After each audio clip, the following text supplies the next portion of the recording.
الحمد لله رب العالمين والصلاة والسلام على أشرف المرسلين نبينا محمد وعلى آله وصحبه أجمعين. We continue inshallah ta'ala with the wasiyah, and we stopped where he says ما يشترط في الموصى به ما يشترط في الموصى به, the conditions for the content of the wasiyah. What do they say in the English translation? Conditions for what is being bequeathed.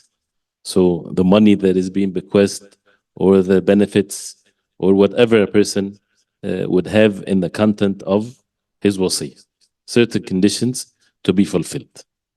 He says here, number one, أن يكون مالا قابلا للتوارث. أن يكون مالا قابلا للتوارث. It has to be mal, and mal is what? We have to agree on the terminologies, inshallah. What is mal, even though it's translated as a common word in English, but what is mal? Mal is what?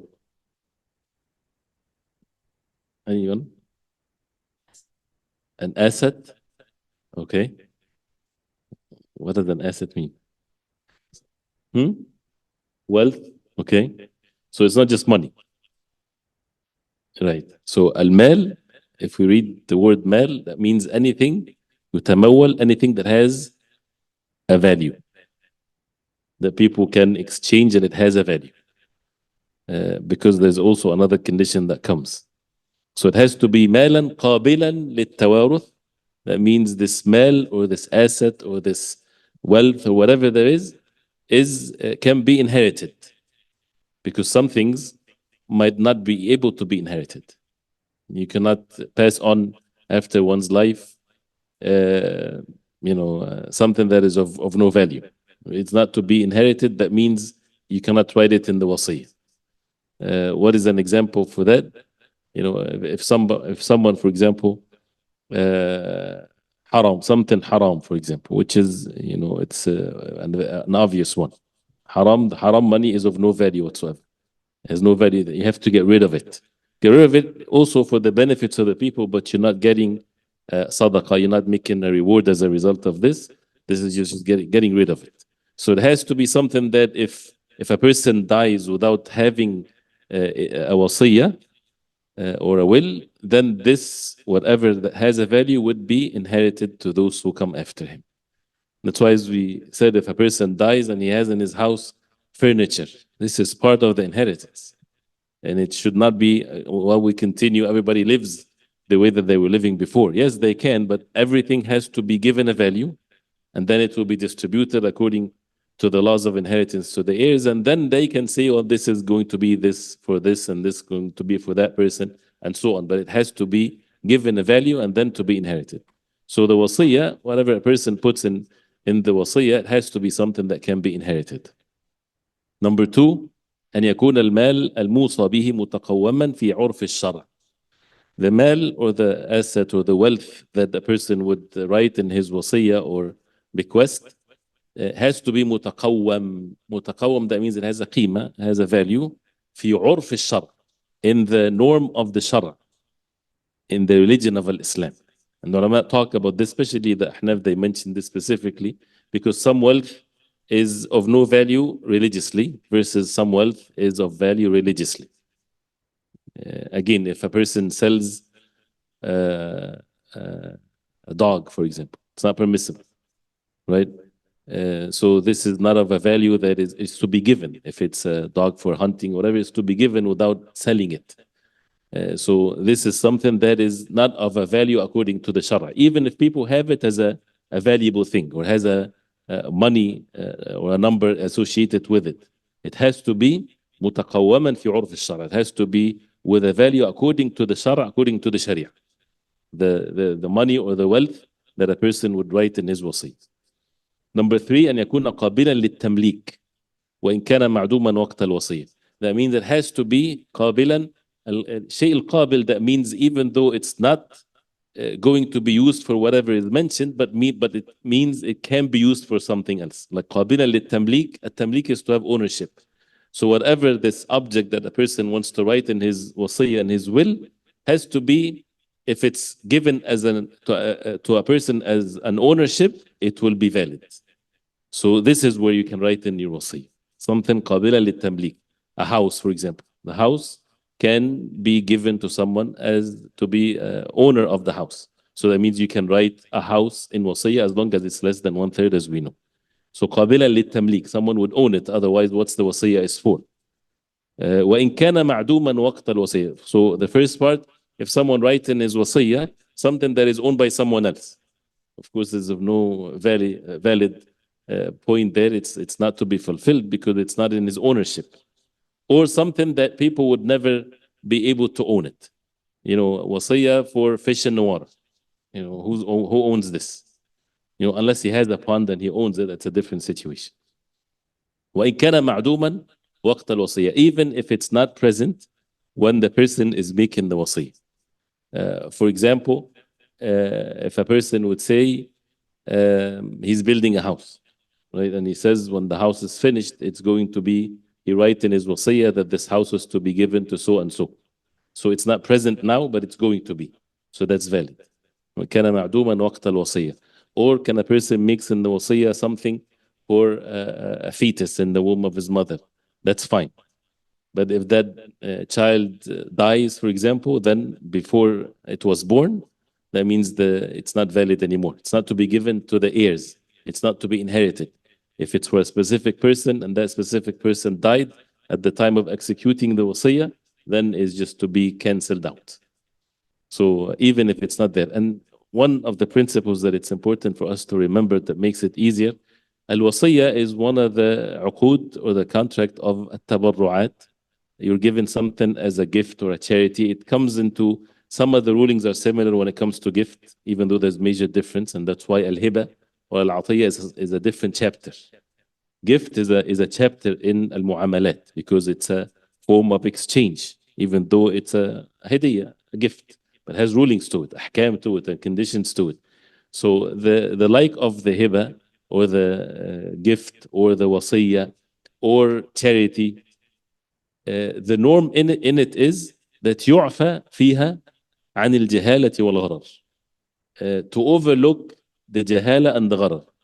Remember when we were talking about buying and selling, that it's not permissible to buy or to sell something that has jahala or gharar. Al-jahala is unknowing, purchasing something that you don't know what it is. You don't know what you're purchasing. That's haram. Prophet ﷺ forbade that. And al-gharar, something that is deceiving. You're not really sure what you're going to get as a result of this. And that's why some of the contracts like insurance and the like of this is based on al-gharar. You don't know what you're going to get, 1,000 or 1,000,000 or whatever, unless it's for help towards one another. So, but the point here is, since it's a matter of goodness, not muawadat, not transactions that people will exchange money and benefit from one another, so that's why it's to be overlooked, these issues. So if someone writes in his wasiyah something that is not clear, it's okay, because it's anyway, no dispute is going to happen as a result of this. It's a form of charity. It's a form of something good. But then the urf can be referred to, the norm of the people, or even the ulama. In the books of fiqh, they would even mention some of the things that if a person writes something in his will, that it's not well established in the urf, in the norm of the people, then to go to the reality of it. What does that mean? Someone says that he writes his will to this sabi something, a specific child, but he said he used the word sabi.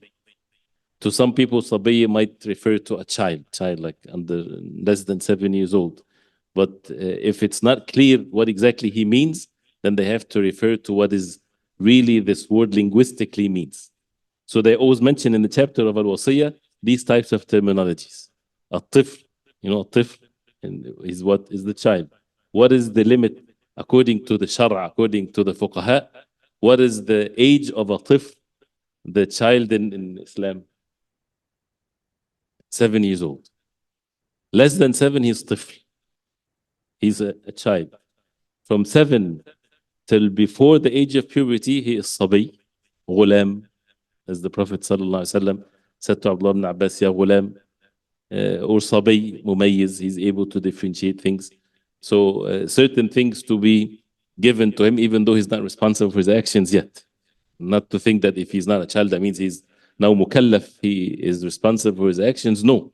But the way that you would treat 8 years old is different than you treat 1 year old. So with matters of tarbiyah and adab and to make him make salah and so on. The funny or the interesting thing is al-murahiq, you know al-murahiq? Teenager. That's how they use the word in Arabic, al-murahiq, al-murahiqun, the teenagers.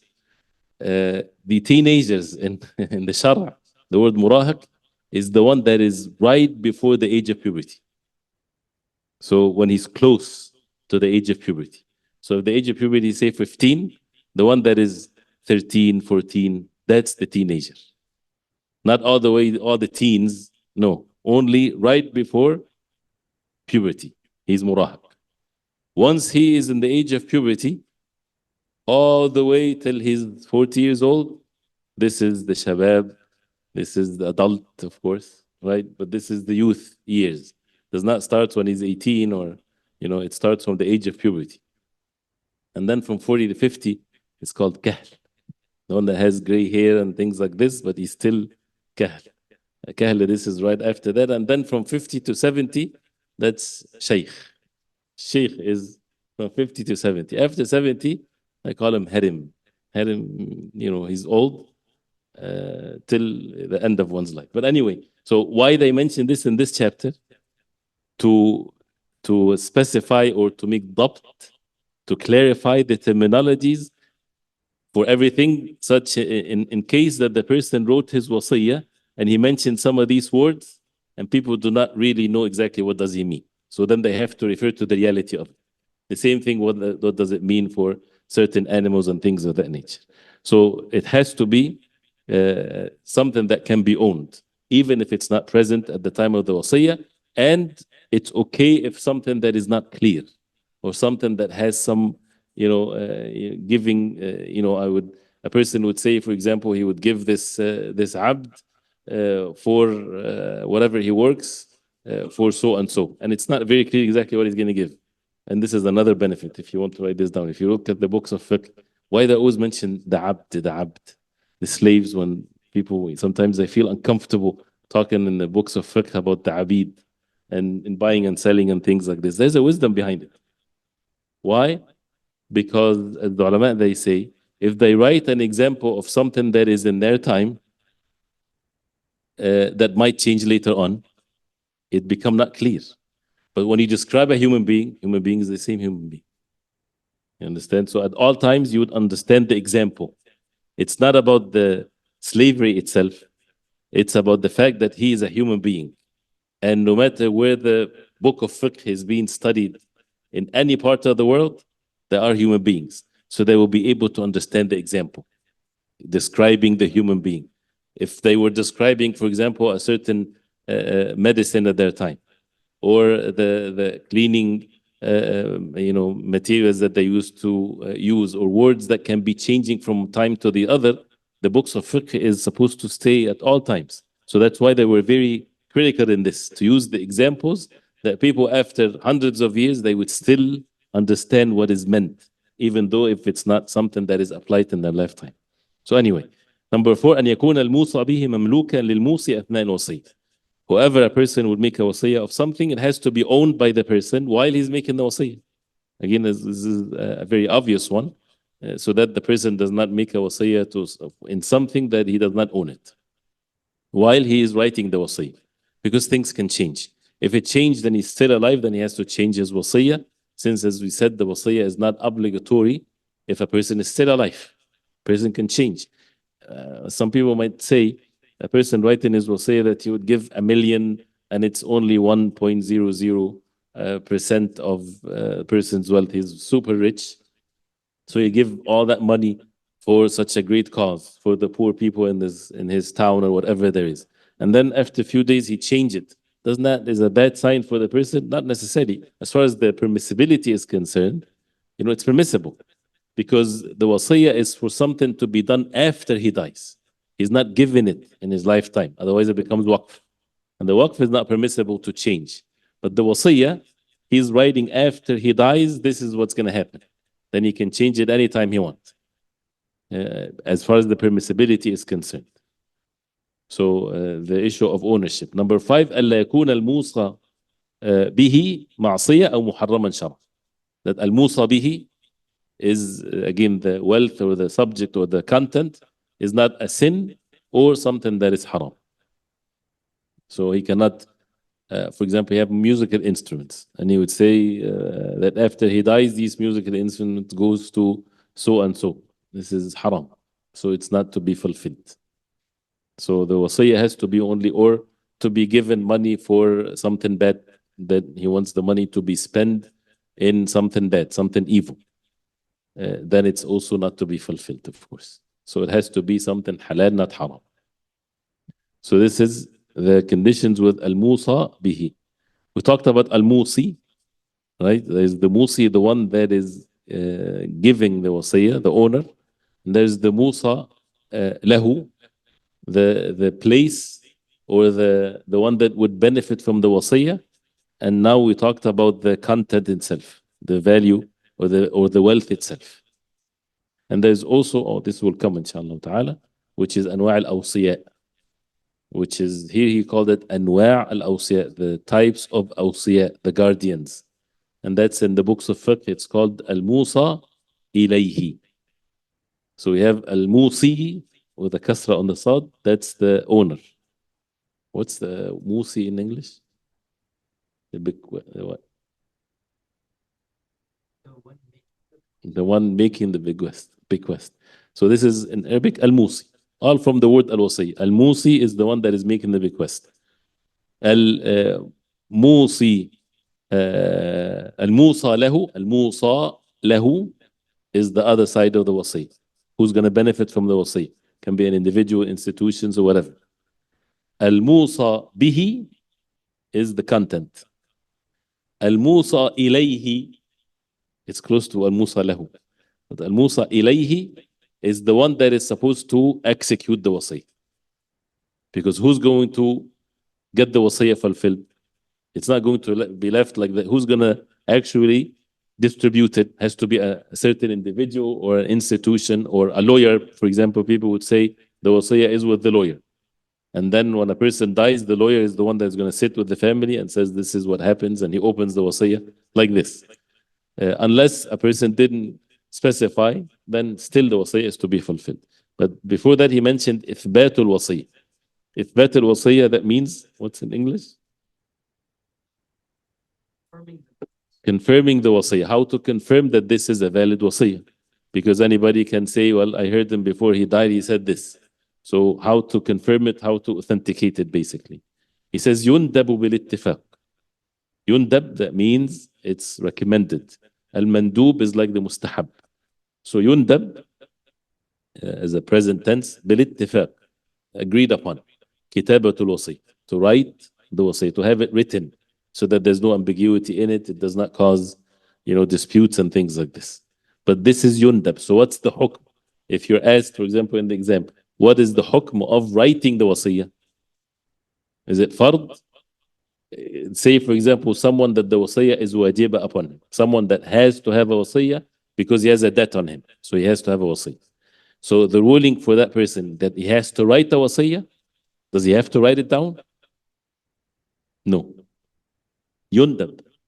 It's only recommended to write it down. He can say it verbally. You understand? I'm talking about writing. Someone that's obligatory upon him to have a wasi. He has a debt. So it's obligatory upon him. Does he have to have it written? No, he doesn't. He can verbally say it. He can record himself and keep it in a way that this is so and so, and I'm saying that wasiyah is this and that. So al-kitaba, definitely, yes, it's important. Sometimes it becomes an obligation if this is the only way that his obligations will be fulfilled. He knows that if he doesn't write it down, his voice is not going to reach, and he has the means to write it down. So for an individual, then it can be maybe obligatory. But as a general rule, it's not an obligation to write it down. The same thing with marriage. Is it an obligation to write down the contract of marriage? As far as the Sharia is concerned, no. With verbal exchange of words, the marriage is final. And that's why even if they're joking, right, as the Prophet ﷺ said, ثلاث جدهن جد وهزلهن جد. Three things. Its seriousness is serious and its joking is serious. الزواج والطلاق والرجع. Marriage, divorce, and returning his wife back after divorce if they're still in the waiting period. So a family sitting together, two families sitting together in a gathering, and the father and the father and one of the sons, and he says, how about my son to marry your daughter? And they're laughing about it. He says, would you? Yeah, sure. Why not? Okay, she's married. Ha ha ha, like this. She's married, and they're witnesses. They are married. So this is, with joking and things of that nature. That's why even the ulama, when they mention, when people, regardless of the sinful acts of movies and stuff like that, they would have the ma'dhoon, the sheikh sitting, and the man and the woman, and they're getting married, or the man and the wali or whatever, and they make the contract. زوجتك ابنتي قبلت This is marriage, even though they're playing, right? So they mention this, which is even, let alone that it's a sinful thing anyway. But anyway, so there is just to bring the attention that this is the matters are very serious when it comes to matters of deen, and to be precise. So it's, as far as writing it, the general ruling is that it's recommended وبدؤها بالبسملة, to start with saying Bismillah. This is again the recommended ways of making the wasiyah. والثناء على الله, to praise Allah subhanahu wa ta'ala بالحمد, alhamdulillah, ونحوي والصلاة والسلام على النبي صلى الله عليه وسلم والصلاة والسلام على رسول الله, or whatever a person wants to write, خطبة الحاجة, anything. ثم إعلان الشهادتين أشهد أن لا إله إلا الله وأشهد أن محمدا رسول الله, كتابة أو نطقا, whether he write it down or he would say it with his speech. بعد البسملة والحمد لله والصلاة على النبي صلى الله عليه وسلم, after that. And then to mention the details of his wasiyah. And as we said before, the wasiyah doesn't have to be just the money, but also, he making the wasiyah. He knows that his people, they do all kinds of bid'ah and innovation in the deen. No one is to wail. No one is to cut their clothes because of his death. No one is to, then he has to mention these types of things if he knows that people would do these types of things, or follow the sunnah in whatever possession of the janazah and things of that nature, and giving the wasiyah for his children to fear Allah and to make ibadah and the salah and to make dhikr and to make dua to Allah subhanahu wa ta'ala for him and things of that nature, all of that. He can include all of these things, and then to mention the financial obligations and who gets what and whatever. Then he says أنواع الأوصياء, أنواع الأوصياء, and we'll stop by that inshallah. The different types of أوصياء. أوصياء, there are three types, which is basically who's going to be in charge. وصي الحاكم, the wasi of al-hakim, the ruler. That means he's the one that with the authority, basically, they would execute the wasi. Wasi al-qadi, the qadi, the judge, which is the same thing as the hakim. Usually the qadi in the Muslim land, he takes the same ruling as the ruler, because he yanub an al-hakim. He is acting on behalf of the ruler. So the qadi is like this. الوصي المختار لواحد من أفراد المسلمين, or someone that is chosen from the Muslims, but of course the ulama, they mention conditions. He has to be adl, righteous person. He has to be Muslim. Can a Muslim makes a wasi a disbeliever? No, because he cannot have a wilaya or authority over the Muslims. So that means a person can write in his wasiyah that if he dies, that person, I want him to be charge of my kids, for example. He can do that, meaning that he will be as long as they're children, of course. He's the one that is going to make decisions for them, making sure that he's in charge of the money of the orphans. He can specify that. And it doesn't have to be that it goes automatically to the ones in his family, because what if they're corrupted, for example? So he can mention that who's to be the guardian. But this has to be officially made so that people won't have any disputes when it comes to this. Then after that, he talks. Should we take mubtalat al-wasiyya briefly? And if you have any questions, we can refer to them. It's just one after the other. Is it okay? If we finish at 8:30, inshallah, is okay. It's not too late. طيب مبطلات الوصية, what negates the وصية, what breaks the وصية, makes it not valid, or some parts of it is not valid. Number one, الرجوع عن الوصية بتصريح أو دلالة. If a person would void it, would say, it's not there anymore, whether he express it clearly or something that be an evidence that he is not validating the wasiyah anymore. If someone writes a wasiyah today and he writes in it the debt that is upon him, and then he paid his debt, so that means he has to change in the wasiyah. So if he changed the wasiyah, he has to make something to make it clear that the old one is not valid anymore. Whether he tears it apart or he writes, cancel this one with the date, this is mansukh, like abrogated, whatever. So something to be very clear. When someone reads the wasiyah, a person should, when he's writing the wasiyah, to assume that the one that reads it, someone that he doesn't know him, a stranger, so to make it as clear as possible, so that people would not have any ambiguity in it. So this breaks the wasiyah if someone would cancel it. Number two, تعليق الوصية على شرط لم يتحقق.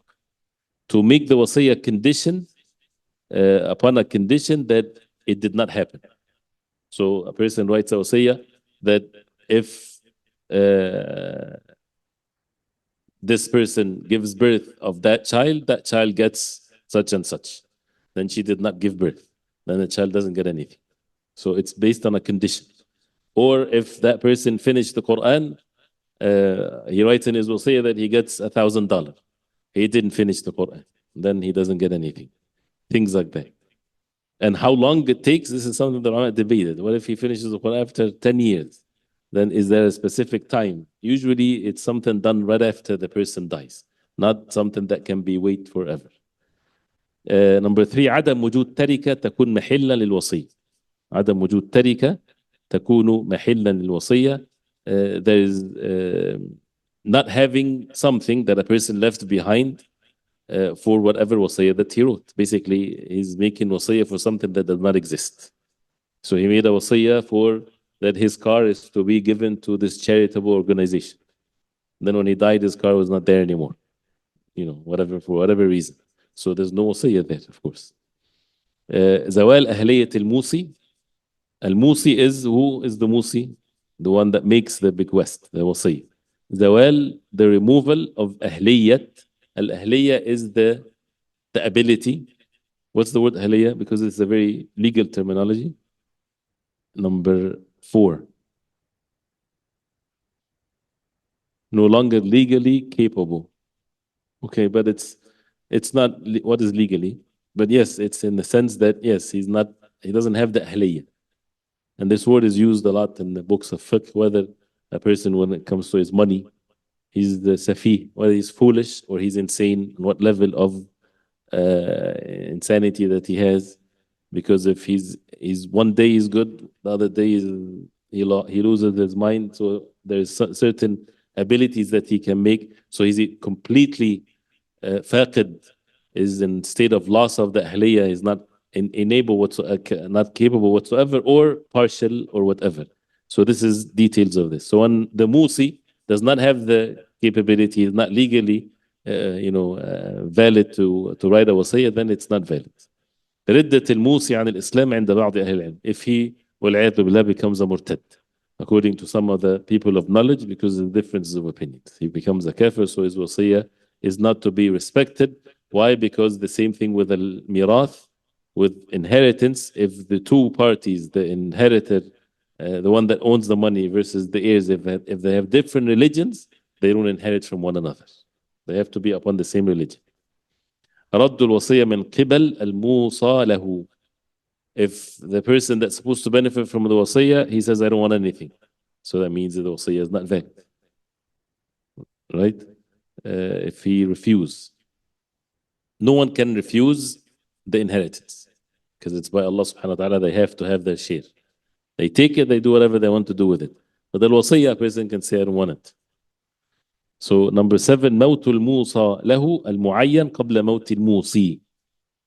Right, so and that's why you see the tashkil is very important. You might get it all mixed up. So موت, the death of الموصى له, the beneficiary of the musiyah, he dies Al-Muayyan, the specific one, because there's an implication to this. Before the death of the Musi. The Musi is the one that wrote the will.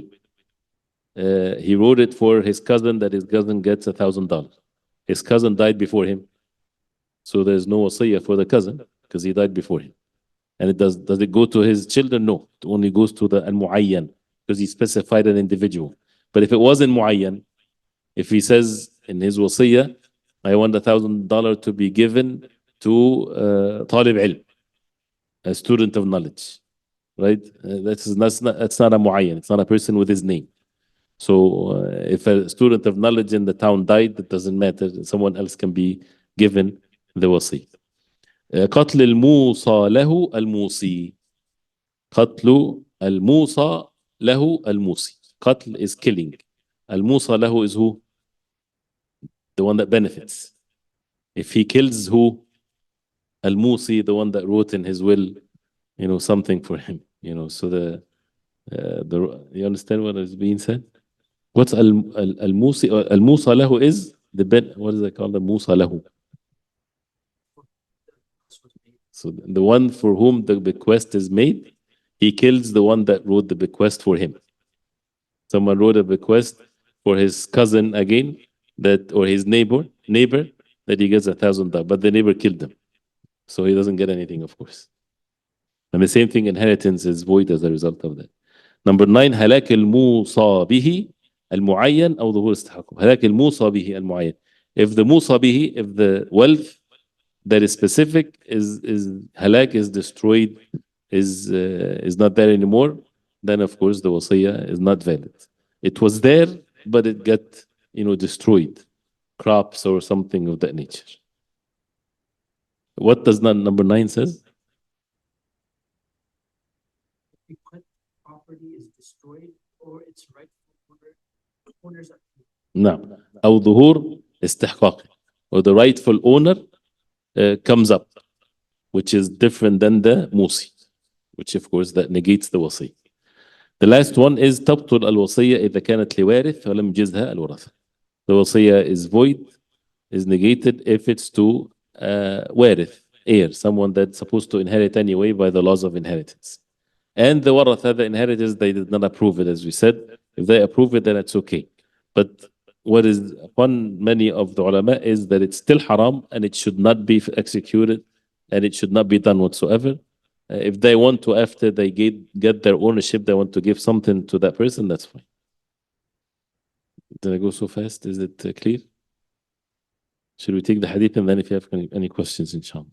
Hadith 128. Did we take دع ما يريبك إلى ما يريبك? 128. We did? That means we. Yes, Al-Hasan. We took it? Oh, we took it. Okay. So, we took number 129 last time. Like, number 130. We didn't take that one. The easy, very easy, mashallah. No. No, we'll take the hadith and then we'll take the questions. Just 130, very easy in wordings, but very great in its meanings, and it's a very serious one. May Allah subhanahu wa ta'ala help us, inshallah. Hadith 130. Hadith 130. You there? Everybody's there? طيب. عن أنس no, I'm sorry. عن أنس بن مالك رضي الله عنه عن النبي صلى الله عليه وسلم قال لا يؤمن أحدكم حتى يحب لأخيه ما يحب لنفسه. رواه البخاري ومسلم. لا يؤمن أحدكم حتى يحب لأخيه ما يحب لنفسه.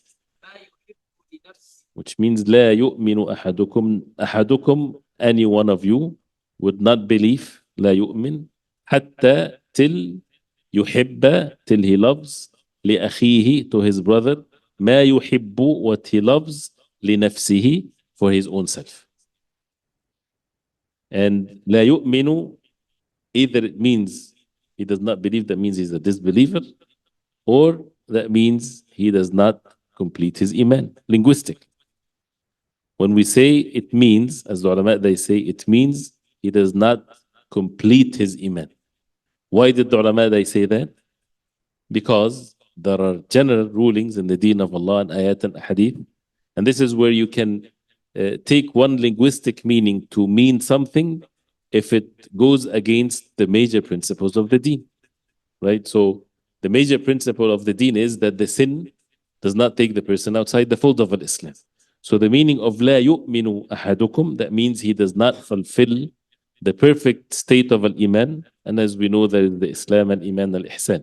He's still a Muslim, but he's not a mu'min in the sense of having either complete Iman, or he is still a Muslim, but he did not get into the level of al-Iman. قالت الأعراب أمنا قل لم تؤمنوا ولكن قولوا أسلم. The Arab, the Bedouins, they said, we believe. And Allah subhanahu wa ta'ala says, don't say we believe, but rather say we aslamna, we're Muslims. But you didn't reach yet to that level of al-Iman, where the heart is having the Iman and the complete Iman. So none of you shall believe or complete their Iman till they love, till a person loves for his brother what he loves for himself. And it's very clear. That means a person, what does a person love for himself? It's very obvious. A person love for himself what is to enter Jannah, is to be a strong believer, is to be away from shirk, to be away from bid'ah, right? This is the religious matters. And you also love for himself that he's not hungry in a way that he's suffering from hunger or suffering from, diseases or whatever harm or poverty. All of these things a person doesn't like for himself to be upon. So the same thing, a person should love for his brother what he loves for himself, in worldly matters, in religious matters. But if a person loves for himself to be sinful, he has a disease. He needs to work on himself. This hadith is addressing those who do not have the diseases of sins or shirk or whatever.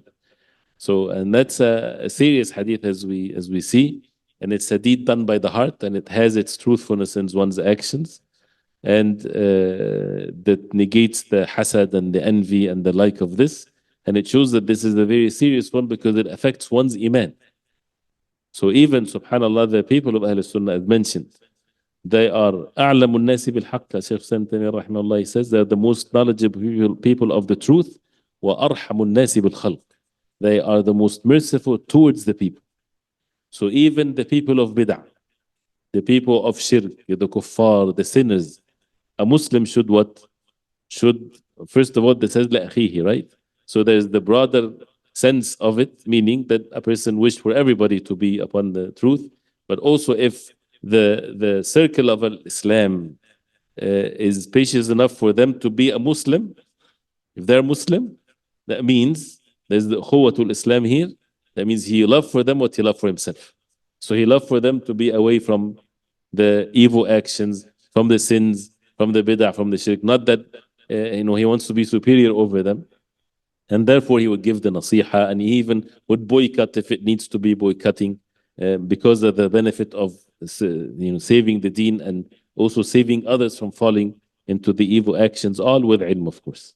So لا يؤمن أحدكم حتى يحب لأخيه ما يحب نفسه. If he doesn't have this in his heart, that means his iman is weak. And when someone's iman is weak, what happens if he dies with a state that is not a complete iman? That means either Allah would forgive him or he deserves to be punished. So if a person finds in himself that he doesn't love for his brother what he loves for himself, he has to say to himself, no, I love for my brother what I love for myself. It's not a feeling, it's a decision. So it's an action. It has to be there. The person has to make that decision. We'll stop here, inshallah.